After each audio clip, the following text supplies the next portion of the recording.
Bismillahirrahmanirrahim. Alhamdulillahil mulhimi lis-shawab. Alhamdulillahi musabbibil asbab. Alhamdulillahi fatihil abwab.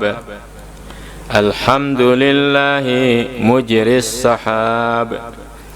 Ashhadu an la ilaha illallah wahdahu la syarika lahul karimul wahhab. Wa ashhadu anna sayyidana Muhammadan abduhu wa rasuluhu khairul ahbab. Allahumma salli wa sallim ala Sayyidina wa maulana Muhammad wa ala alihi wa ashabihi wa qarabatihi wa kulli abdin taba ila Allahi wa anab. Amma ba'd. Subhanaka la ilma lana illa ma 'allamtana innaka antal alimul hakim. ولا حول ولا قوة إلا بالله العلي العظيم. اللهم اشرح لنا الصدور وبارك لنا في الأمور وضاعف لنا الأجور وأرخل عيوبنا الستور واختم أعمارنا بالحسنى.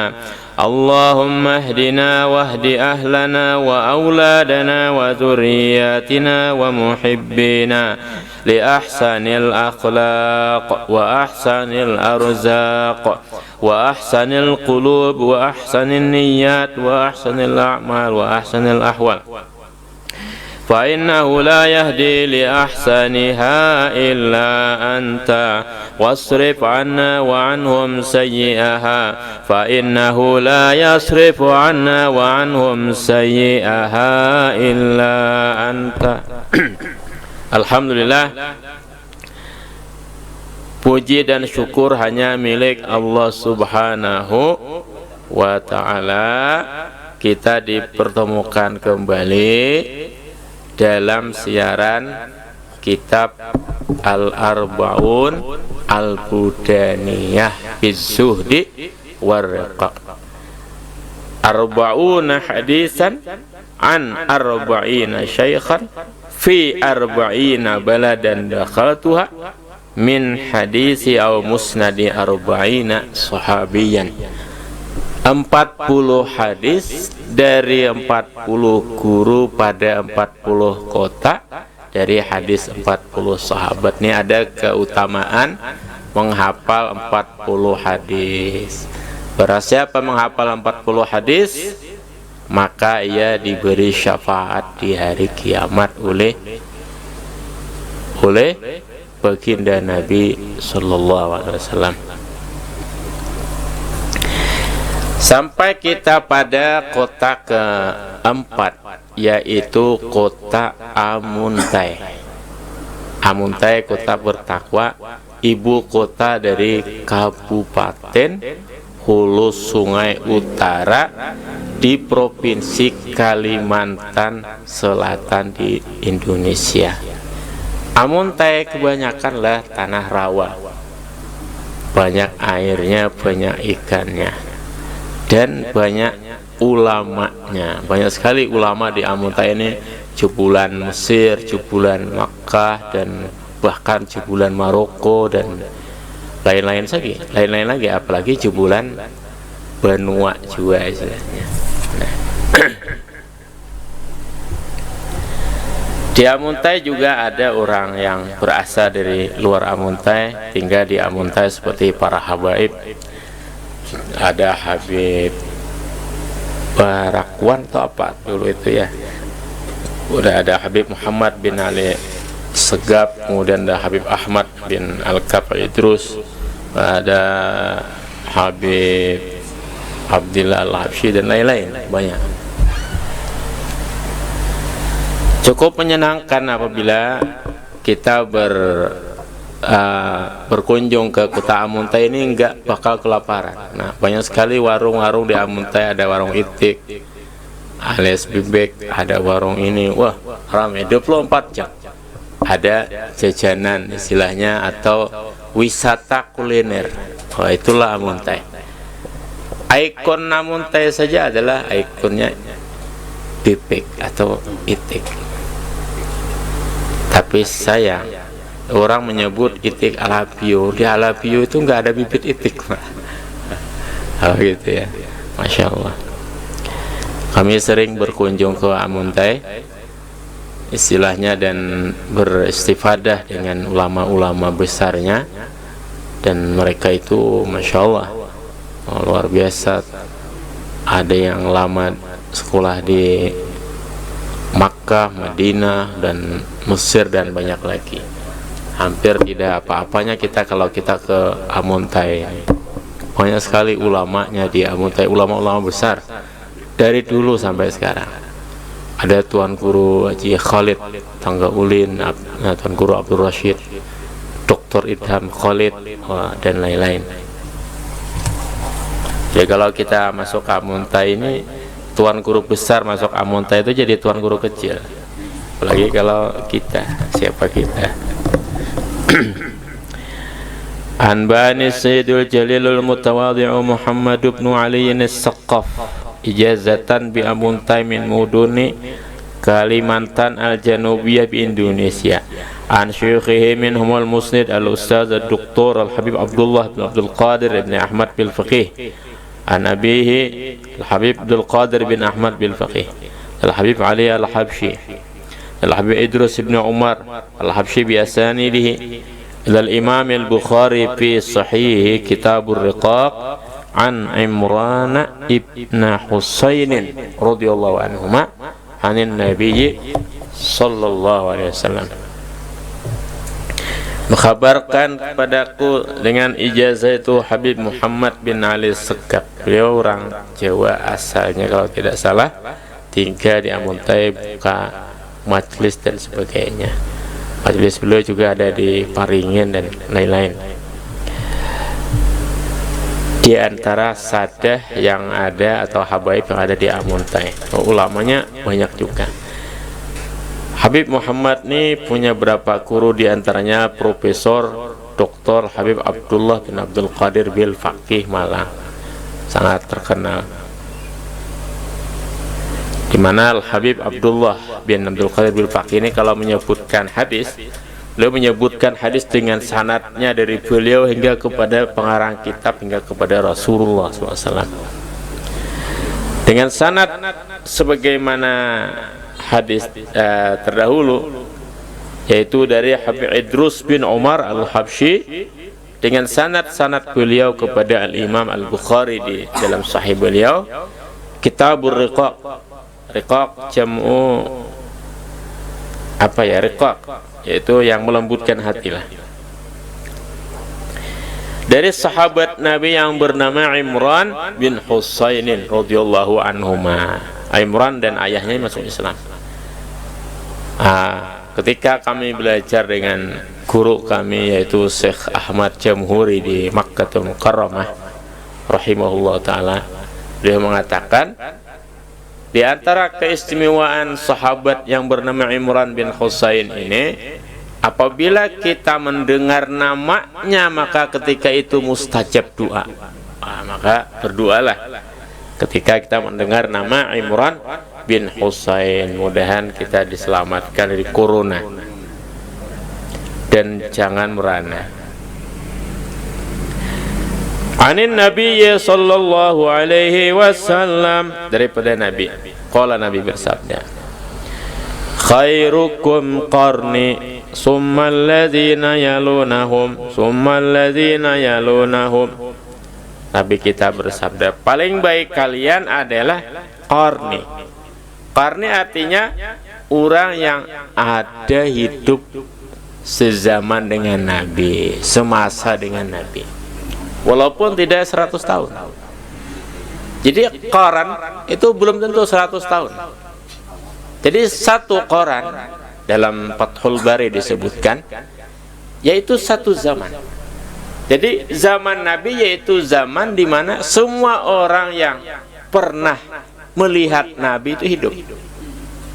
Kalau zaman sesudah Nabi berarti tidak ada lagi orang yang pernah melihat Nabi, bertemu Nabi. Orang yang pernah hidup di masa Nabi itu tidak ada lagi, itu namanya qaran setelah Nabi. Sepaling baik orang adalah orang yang hidup di masa hidupnya Nabi SAW.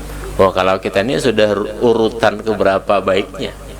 Kita hidup sekarang pada tahun 1442 Hijriah. Nah, hijrah itu kan sampai wafatnya Nabi 10 tahun. Berarti kita dari hijrahnya Nabi 1442. Tetapi kalau dari wafatnya Nabi 1432 tahun. Nah, generasi sekian keberapa kita ini, Masya Allah, semakin jelek terus, jelek begitu. Karena sepaling baik orang adalah orang yang hidup pada zaman hidupnya baginda Rasulullah Sallallahu Alaihi Wasallam. Summal ladzina yalunahum, kemudian orang yang hidup setelah orang yang hidup pada zamanku. Summal ladzina yalunahum, kemudian orang yang hidup setelah zaman hidupnya orang yang sezaman hidup denganku. Makanya hadis musalsal itu penting sekali. Di mana pentingnya? Karena khairiyatul qaran. Kita ikut tersambung dengan sepaling baik generasi, orang-orang baik. Kemudian tasalsul atau tersambung itu kita bersambung dengan satu sifat, seperti sifat musafahah, berjabat tangan, sifat musyabakah, berpanca tangan, sifat ru'yah, melihat, sifat al-qiyam ilaihi, menyambut dengan berdiri kepadanya, sifat dan seterusnya banyak, sifat membacakan surat as-saff dan lain itu. Berbagai macam hadis musalsal itu memiliki keistimewaan tersambungnya kita dengan orang-orang baik. Daripada kita tersambung dengan para perampok semua, bagaimana istilahnya, daripada kita tersambung dengan ahli narkoba, ahli zina, ahli riba, ahli macam-macam, lebih baik kita tersambung dengan wong soleh, orang-orang soleh, orang-orang baik. Karena Sayyidina Imam Al-Ghazali rahimahullah ta'ala mengatakan, at-tiba' tasriqu minat tiba', tabiat itu akan mencuri dari tabiat. Artinya menjalar, tabiat menjalar dari tabiat, tabiat menjalar dari tabiat. Kalau kita berkawan, bersosialisasi dengan orang-orang baik, ya kita akan tertular kebaikannya. Kalau kita berkawan, bersosialisasi dengan orang tidak baik, ya akan. Kita contohnya nggak ada kan, kita dari lahir sudah bisa merokok, nggak ada. Dari lahir, dari kecil tidak ada kita bisa merokok. Kemudian sudah besar kita tak kawan, berkawan dengan orang yang bisa merokok. Akhirnya apa? Bisa merokok. Nah itulah. Maka demikian juga, seandainya kawan kita ini di Kuala Kurun ini jumlah orang hafiz Quran itu 100 orang, oh kita bisa jadi hafiz juga. Karena yang hafiz Quran tidak ada, bahkan yang namanya hafiz saja mungkin tidak ada. Barangkali yang namanya hafiz, apalagi sifatnya hafiz, mungkin tidak ada. Maka susah juga kalau kita menghafal Quran di sini. Tidak ada tempat murajaah, ya. Tidak ada tempat murajaah. Kalau ada di sini orang yang hafal hadis, wah kita berbincang-bincang bisa jadi hafal hadis juga. Kalau kita berteman dengan orang suka merumus judi, merumus buntut, main poker, main apa istilahnya, wah akhirnya kejeblos juga kita, masuk juga pada perangkap pertemanan itu. Nah itulah, jadi luar biasa pengaruh pertemanan dalam kehidupan ini, karena di orang Arab mengatakan al-insanu ibnul bi'ah, manusia itu adalah dibentuk oleh lingkungannya. Manusia tidak dibentuk oleh orang tuanya lebih banyak. Kenapa? Kok orang tuanya suka marah? Kalau orang tuanya suka marah, maka orang tua tidak akan bisa membentuk anaknya. Jadi perhatikan, orang tua, ayah dan ibu jangan suka marah kepada anaknya, karena dia akan mencari tempat yang dimana dia tidak dimarahi, yaitu dengan teman-temannya. Al-insanu ibnu bi'ah, manusia adalah dibentuk oleh lingkungannya. Lingkungannya narkobalah dia. Lingkungannya pergaulan bebas lah ya. Nah begitulah. Kalau lingkungannya baik, ya paling tidak maksiat-maksiat itu tersembunyi. Nah, jadi inilah kebaikan masa mencakup juga kebaikan orang yang ada di masa itu.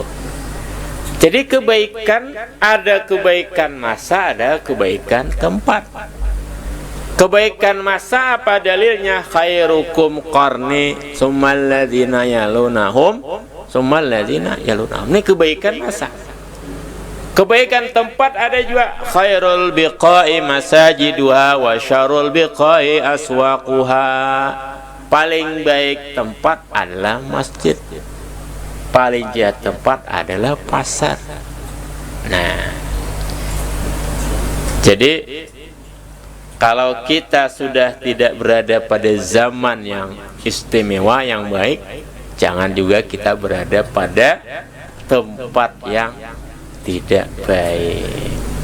Bagaimana kalau kita sudah namanya usaha di tempat seperti lingkungan minoritas seperti ini, ya banyak-banyak kegiatan kebaikan, kegiatan kebaikan, bukan kegayaan ya, kegiatan kebaikan. Nah, kalau kita ikhlas karena Allah Subhanahu wa Ta'ala, ya akan terlaksana kegiatan kebaikan, diantaranya maulutan atau maulitan. Ada bedanya maulitan dan maulutan itu. Kalau maulitan baca maulid, kalau maulutan tuh makan artinya. Maulitan baca maulid, maulutan itu makan artinya. Itu seiring, ada maulitan dan ada maulutan, ada makan dan ada maulid juga. Nah, khairukum qarni summal ladzina yalunahum summal ladzina yalunahum. Jadi Masya Allah, jangan kita mendakwa kita lebih baik daripada orang-orang dahulu. Kan ada sekarang rija nahnu rija, mereka tokoh, kita tokoh juga. Mereka tokoh hadis, kita tokoh apa? Tokoh penipu. So, biasanya Wahabi seperti itu, dan orang yang ya tidak bermadzhab seperti itu. Ngapain kita bermadzhab? Imam Syafi'i imam, kita kan bisa jadi imam juga. Imam dari internet, ngajinya dari internet dan seterusnya ya. Imam dari mana? Imam di irtimu aja. Nah, qala Imran, berkata Imran, fama adri qala an-nabiy sallallahu alaihi wasallam ba'da qali marratain aw salasan. Aku tidak tahu Nabi mengatakan setelah summal ladzina yalunahum itu 3 kali atau 2 kali. Aku tidak tahu.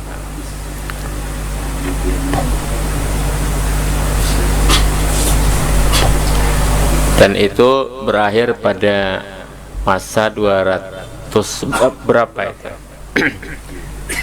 Jadi 300 tahun pertama lah istilahnya. Kalau kita satu qaran itu 100 tahun, 300 tahun pertama itu dijamin oleh Nabi SAW banyak orang baiknya. Setelah itu ya macam-macam. Nah, kemudian kita tahu juga dalam sejarah ada peperangan antara sahabat. Nah, ini hanya dikarenakan oleh pihak ketiga, yaitu pihak ketiga yang manas-manasi suasana. Dan kita harus beriktikad baik kepada semua sahabat. Mereka itu berniat baik, berijtihad baik, dan kita tidak memihak ke siapa saja. Tidak memihak kepada Ali, tidak memihak kepada Aisyah. Kita menghormati Sayyidina Ali adalah menantu Nabi dan orang yang berkorban untuk Nabi pada ketika Nabi hijrah.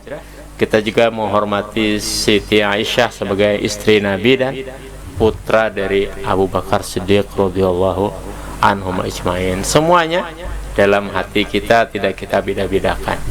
Perbedaan di antara mereka atau bahkan peperangan diyakini adalah karena faktor ketiga yang memanas-manasi suasana. Namanya faktor ketiga ini kan ya zaman dahulu informasi terbatas dan sebagainya dan sebagainya. Namanya ini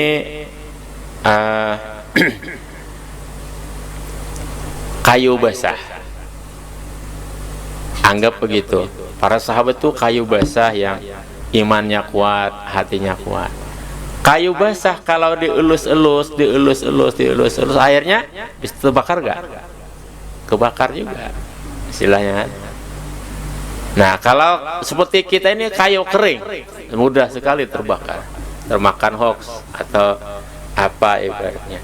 Maka dengan ini kami menyerukan kita tidak usah ikut-ikutan, tidak usah ikut-ikutan politik. Kalau mau milih ya milih, kalau tidak ya tidak apa-apa. Kalau ada calon muslim dan non muslim ya kita pilih muslim, begitu saja, yang jelas-jelas saja. Kalau ikut tim ini tim itu ya kita tidak ikut-ikutan. Nah, itu jalan yang lebih selamat. Minas siyasah tarkus siyasah. Di antara politik itu adalah tidak mengikuti politik. Nah, sementara ada saja orang-orang daripada saudara kita yang membidangi bidangnya, ya kita tidak ikut. Kita menyerukan apa yang diseru oleh pemerintah sebagai penghargaan kita kepada pemerintah, yaitu dalam masalah COVID misalnya. Nah, kita menjaga jarak, bermasker, dan jangan meremehkan penyakit. Penyakit diremehkan misalnya. Dan juga kita menghargai atau menghormati pemerintah yang menjabat, entah dengan cara apapun mereka menjabat. Nah, itu kita hargai apa jabatan mereka, daripada kita perang sesama kita, daripada kita konflik di dalam negeri kita. Mau yang mau menjabat saja, silahkan.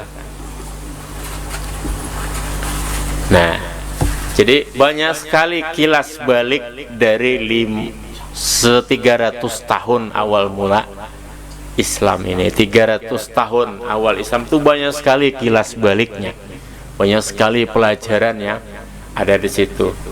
Nah, yang tadi kita jelaskan itu tentang konflik di antara para sahabat. Nah, di antara yang menyebabkan faktor konflik itu adalah faktor politik juga. Nah, faktor politik. Nah, jadi karena faktor politik akhirnya konflik. Dan tadi kita jelaskan kayu basah dielus-elus dengan faktor politik. Nah, elus-elusannya itu faktor politik. Nah, maka jadi menyala juga, terbakar juga dia. Kemudian kita juga menjelaskan bahwa peperangan yang terjadi di zaman Nabi kita itu adalah bukan peperangan etnis, bukan peperangan suku, dan bukan peperangan agama. Kok bisa? Beliau berperang dengan siapa? Beliau berperang dengan sukunya sendiri, dengan keluarganya sendiri yang mengusir beliau dari Makkatul Mukarramah. Ini jelas. Jadi jangan kita berperang karena agama, karena suku, karena etnis, jangan. Tidak diajarkan oleh Nabi kita. Bahkan ada seorang yang memanggil ibunya, wahai anak hitam. Nabi marah.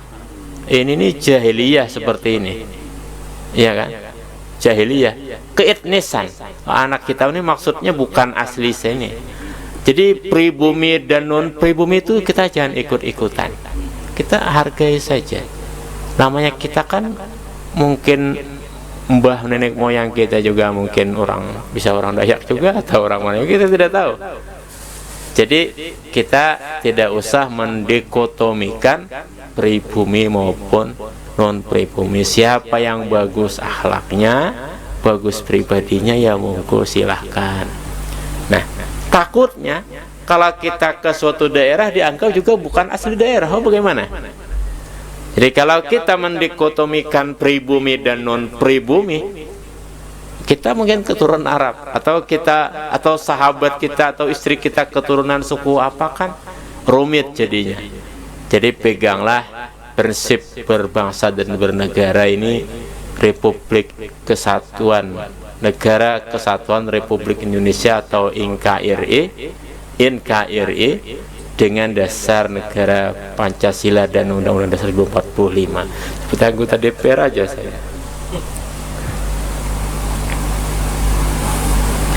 Nah, ini kilas balik dari hadis Nabi, khairukum qarni tsummal ladzina yalunahum tsummal ladzina yalunahum. Nah, memang Nabi ada berperang dengan Nasrani. Itu mengapa? Karena mereka sekutu oleh orang yang memusuhi Nabi daripada keluarga Nabi. Nah, kok mengapa dengan keluarga, dengan paman ada konflik? Itu wajar. Kita juga mengenal ada perang Banjar, ada perang Majapahit, ada perang apa begitu kan? Itu konflik begitu. Memang sering ada. Nah, dan sebagainya. Summa yakunu ba'dahum qaumun yashhaduna wala yustashhadun wa yakhununa wala yu'tamanun wa yanzuruna wala yafun wa yadhharu fihim as-siman. Jadi setelah 3 generasi emas pertama dalam sejarah Islam ini, akan ada setelah mereka itu suatu kaum, bukan kaum masjid nih, itu suatu bangsa, suatu generasi, yashhaduna wala yustashhadun. Artinya ada sekian arti di dalam kitab Fathul Bari. Yashhadun bersaksi, wala yustashhadun tetapi tidak diminta untuk bersaksi, mereka bersaksi. Artinya apa? Tidak diperlukan kita tampil. Artinya apa? Kalau tampil itu harus dipantas-pantaskan dulu. Mau tampil tapi bacaannya belepotan. Alhamdulillahirabbil alamin. Nah, ini harus belajar dulu. Ya. Mau khutbah, mau Ramadan, mau apa saja, tampil itu harus benar-benar prima, benar-benar sempurna. Jangan seperti yashhaduna wala yustashhadun, bersaksi orang tidak memerlukan kepada persaksiannya, kepada keahliannya, orang dia bukan ahli untuk bersaksi. Dalam profesi dan pekerjaan apapun, hendaknya kita membidangi akan pekerjaan itu, dan kita jangan menonjolkan diri jika tidak diperlukan. Di sana adakah misalnya lowongan atau apa, kan berarti kita tuh orang yang sekolah rendah, orang kualitas diri kita rendah. Jangan jadikan diri kita berkualitas rendah sampai kita mencari-cari pekerjaan, istilahnya mencari-cari lowongan kerja. Maka apa yang dikatakan oleh suatu perkataan, berbuatlah yang terbaik maka engkau tidak akan diremehkan oleh orang lain. Sudah terbaik pun pasti ada aja diremehkan oleh orang lain, ya kan? Kita sudah melakukan yang terbaik, pasti ada saja yang meremehkan. Apalagi kalau kita melakukan sesuatu itu asal-asalan saja, pasti diremehkan sama orang. Tetapi kalau kita memang terbaik, walau diremehkan akan makin muncul, ya kan? Bagaimana tidak muncul kalau pesaingnya tumbang, tidak ada. Karena memang kita terbaik. Berarti orang yang mengata-ngatain kita itu adalah orang iri dengki. Jadikan dirimu terbaik, maka tidak mungkin engkau tidak dihiraukan oleh orang lain. Jika kita terbaik dan tetap tidak dihiraukan oleh orang lain, berarti orang yang iri dengki kepada kita. Pasti ada. Orang sejak Nabi Adam aja ada iri dengki, apalagi sekarang, ya. Macam-macam. Nah, jangan takut diomongin sama orang, jangan takut dibully atau dikomentari sama orang, biasa-biasa saja. Makin tinggi pohon, makin deras angin. Daripada kita tidak dikenal oleh orang, kan tidak terkenal jadinya. Nah, inilah hadis yashhaduna wala yustashhadun, bersaksi tetapi tidak diperlukan kesaksiannya. Bisa juga maknanya itu kita bersaksi pada momen pada waktu yang salah, muncul pada waktu yang salah. Jadi artinya simpanlah dirimu sehingga Anda diperlukan oleh orang pada waktunya. Nah, simpanlah kualitas dirimu sampai kita diperlukan pada waktunya. Man ta'ajjala syai'an qabla awanihi uqiba bihirmanihi. Barang siapa bersegera melakukan sesuatu sebelum masanya, maka dia disiksa dengan tidak mendapatkannya. Belum waktu zuhur sudah azan zuhur, ya, sah nggak? Tidak sah.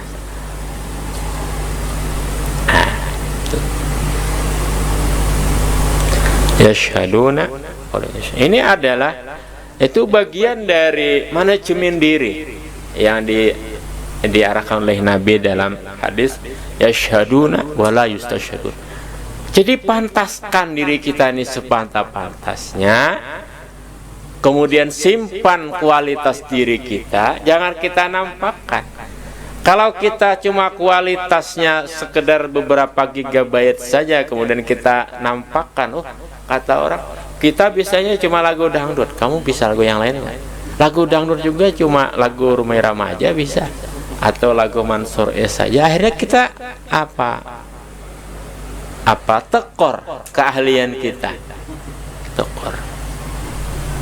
Ada juga yang cuma bisa satu lagu, itu lagunya Hamdan Atiti, termiskin di dunia, itu aja. Yang lain tidak apa. Sesuai keadaan. Apa tuh lagunya? Walau kubuk, walau apa itu. Nah, yashhaduna wala yashhadun. Wa yakhununa wala yu'tamanun, selalu khianat, tidak bisa dipercaya, selalu khianat, hanya tidak ada memiliki akuntabilitas, kejelasan, kepercayaan. Semua tertutup. Giliran nyari uang, pengumuman, diperlukan uang untuk ini, untuk itu.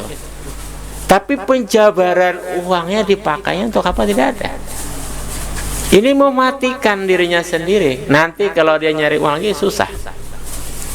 Nah, jadi kalau kita bergerak pada lembaga sosial, kita harus transparan. Yang transparan itu pun masih ada saja kekurangannya. Ya, tercatat nota keuangannya, pengeluarannya, pemasukannya pun ada saja kadang tertinggal. bahkan ada saja kadang korupsinya, apalagi tidak tercatat. Tapi kalau tercatat kan bisa jelas, korupsi bisa jelas, atau yang tidak tercatat, oh ini kurang nih, tidak tercatat nih, jelas. Nah, kalau tidak ada catatan sama sekali, wah itu selesai, bablas sama sekali. Maka Nabi kita menyarankan agar kita tuh memiliki transparansi, kejelasan di dalam keuangan. Pokoknya bahasa-bahasa seperti itu saya sebenarnya kurang begitu paham juga, cuma agar supaya keren aja. Benar atau tidak ya nggak tahu juga.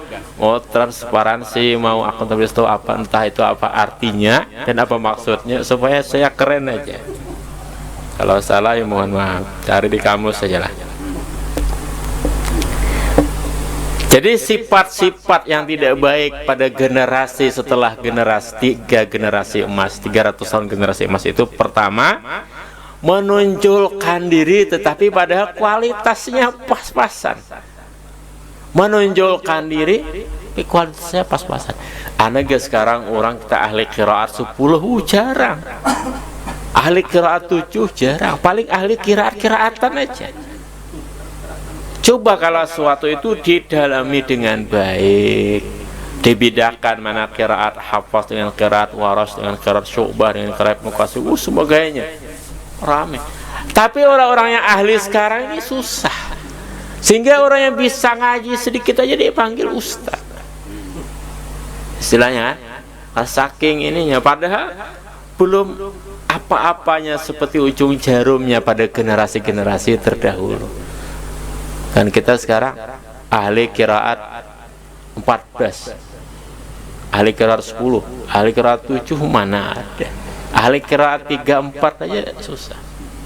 Nah, ahli qiraat 1 aja juga pas-pasan juga, tidak bisa, tidak tahu istitalah dalam huruf dhat, tidak bisa, oh banyak macam. Ayo.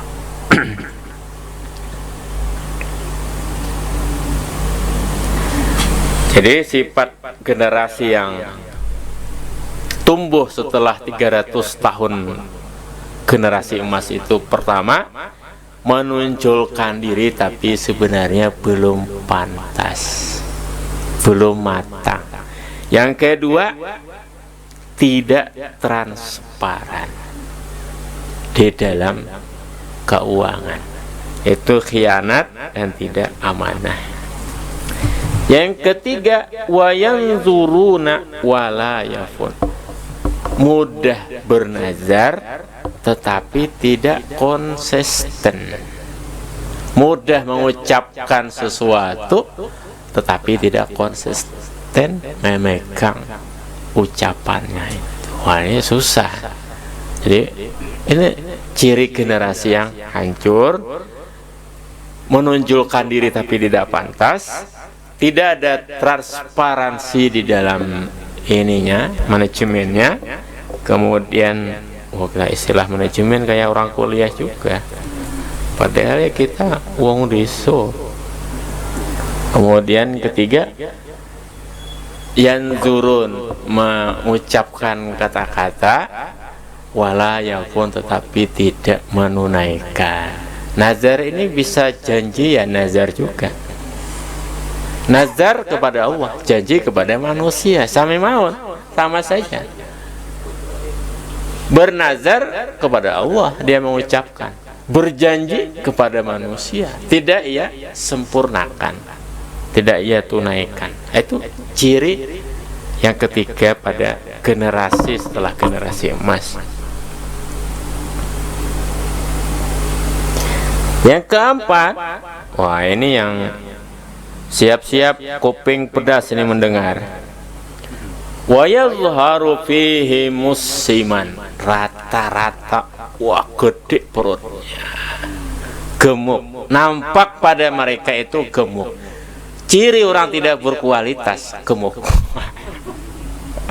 Tunggu dulu penjelasannya. Bukan soal gemuknya, gemuk itu adalah efek ya. Tetapi sebab musabab daripada gemuk itu, yaitu ya bersenang-senang pada makanan. Nah, itu dilarang. Sumber penyakit. Wa yazharu fihi musiman, kan nampak artinya jelas pada mereka itu asiman, lemak tubuh. Jadi jelaskan, disyarahkan dalam syarahnya Bukhari, yaitu Fathul Bari, kitab Fathul Bari karangan Hafiz Ibnu Hajar. Bukan lemaknya, itu kan efek, hasil istilahnya. Yang dicela itu ada tawassu' fil ma'akili wal masyarib. Wah, macam-macam makan diramu semua, macam-macam minuman, macam-macam, wah banyak. Durian masuk, pampakin masuk, tiwadak masuk, apa tuh, lahong ada juga kan, lahong masuk, apalagi dah pokoknya masuk semua. Wah, ini gorengan juga, pisang goreng, ayam goreng, bebek goreng, semuanya. Ini memperpendek usia. Kalau pengen usia panjang, selektif di dalam makanan, memilih makanan. Jadi lapar tapi sehat lebih baik daripada gemuk tapi tidak sehat. Kurus tapi sehat lebih baik daripada gemuk tapi sakit. Ya, rentan terhadap penyakit yang terutama adalah obesitas. Obesitas apa artinya? Kegemukan, penyempitan jantung dan sebagainya, karena disebabkan kadar lemak dan sebagainya, karena tidak olahraga dan lain-lain.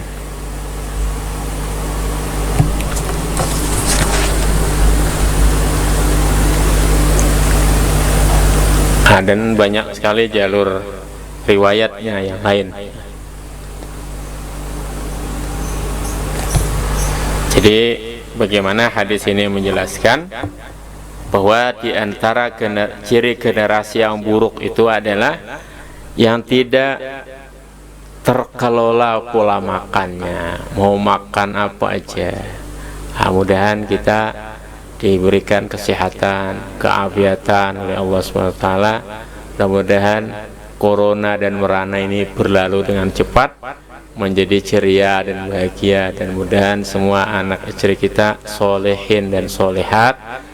Mudahan diluaskan rezeki kita dengan barokah, dengan mudah, tidak susah payah, dengan rezeki yang halal, yang thayyib, yang luas, yang banyak, yang menjadi sumber bagi kebaikan dunia dan akhirat. Mudahan ilmu kita bermanfaat, kita diberi taufik untuk amal, diberi hidayah untuk dakwah, kemudian kita disudahi dengan husnul khatimah ala hadhiniyah wal khatimah salihah wa biniyati man wa syuyukhuna wa bisri asrar al-fatihah.